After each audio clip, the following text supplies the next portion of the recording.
Obrigado, ministro Alexandre de Moraes. Gente, Bolsonaro acaba de ser condenado por maioria. Perdemos a batalha, mas não perdemos a guerra. E agora? Bolsonaro foi condenado a pena de 27 anos de reclusão a ser iniciada em regime fechado. Vai iniciar o cumprimento da pena? Não. A tristeza dos petralhas, ainda há um recurso, eu quero colocar aqui na tela para vocês. O que diz o regimento interno do STF? Vou colocar aqui para vocês, artigo 333 do regimento interno do STF. Diz exatamente o seguinte: cabem embargos infringentes à decisão não unânime, é o que nós temos aqui. A decisão, ela não foi unânime. O Fux votou para absolver Bolsonaro. Que julgar procedente ação penal. É o que aconteceu. Tivemos aqui uma decisão não unânime que julgou procedente a ação penal. O que significa, gente, isso daqui? Significa que agora a defesa do Bolsonaro poderá fazer um recurso, esse que nós colocamos aqui, chamado de embargos infringentes. Esse recurso faz com que essa sentença, não deixa de ser uma sentença, essa decisão, seja remetida ao plenário, para que o plenário decida em definitivo. Nós estamos aqui na primeira turma. A primeira turma, por maioria, deu 4-1, condenou o Bolsonaro, mas esse caso não termina na primeira turma. Como eu disse para vocês, perdemos a batalha, mas não perdemos a guerra. Cabe agora, em razão da divergência do Fux, em razão do voto do Fux, que absolveu o Bolsonaro, cabe esse recurso. A questão é, pessoas estão dizendo e dirão, tá? Vocês ouvirão, tá? Desce um pouquinho, por favor, parágrafo único. Vocês ouvirão que não caberá embargos infringentes. Não caberão embargos infringentes, porque só teve uma divergência. Pode descer um pouquinho ali, ó, parágrafo único.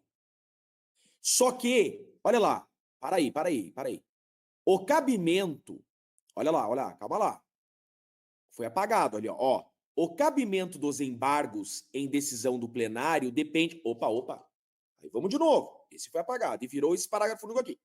O cabimento dos embargos em decisão do plenário depende da existência de, no mínimo, 4 votos divergentes. Nós não estamos no plenário. Nós estamos em uma turma. Então, segundo o regimento interno, havendo uma divergência. É exatamente isso que diz. Olha lá o 33 caput. Sobe um pouquinho para mim. No 33 caput. Olha lá o que o 33 caput diz. Cabem embargos infringentes à decisão não unânime.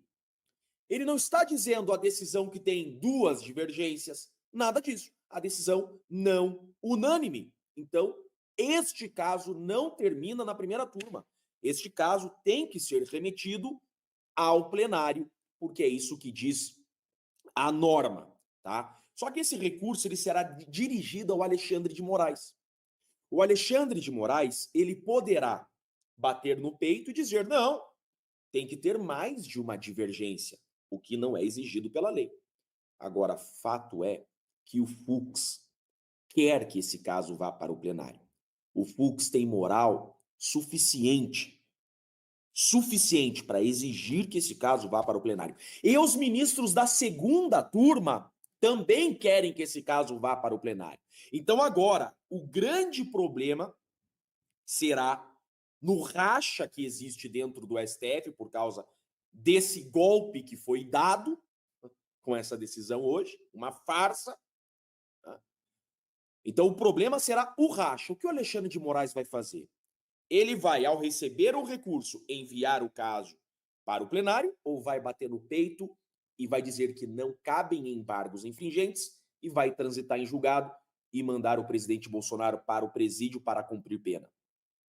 Porque se o Moraes disser não cabem embargos infringentes, contrariando a norma, e não conhecer os embargos infringentes, o caso transita em julgado, Bolsonaro inelegível e inicia o cumprimento da pena. Agora, o correto, é isso que eu estou falando para vocês. O correto, agora não sei se vale o correto nesse processo. O correto, segundo eu mostrei para vocês, o jogo dentro das 4 linhas, aquilo que exige-se em um Estado democrático de direito, é que esse caso vá para o plenário. E se for para o plenário, não termina esse ano. Não tem como terminar esse ano. Nós já estamos na metade, praticamente, de setembro.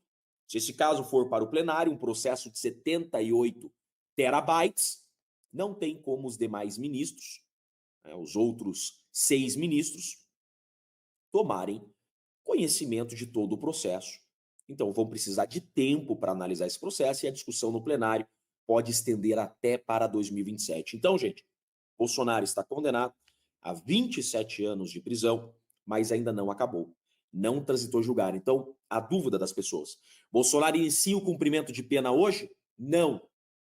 A pena só se inicia depois do trânsito em julgado, ou seja, quando não couber mais recurso. Enquanto houver a possibilidade de recurso, ainda não inicia o cumprimento da pena.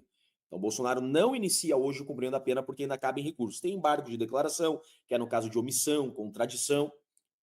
Tem embargo de declaração e também, eu entendo que pelo que eu mostrei para vocês do regimento interno, artigo 333, cabe também recurso de embargos infringentes para o plenário.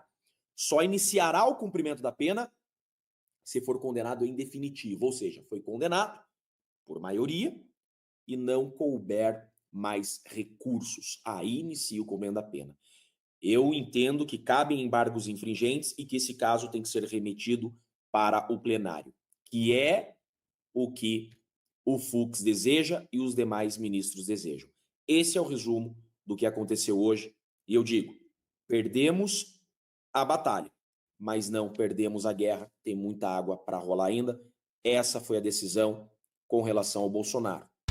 Muito obrigado por você que assistiu o nosso vídeo até aqui, e se você desejar conteúdos ainda mais aprofundados, entre para a nossa área de membros com preços bem acessíveis. Lá você vai ter acesso a conteúdos de geopolítica, livros, economia, curiosidades e também sobre investimentos e, claro, acesso antecipado a todos os vídeos que eu postar aqui no canal.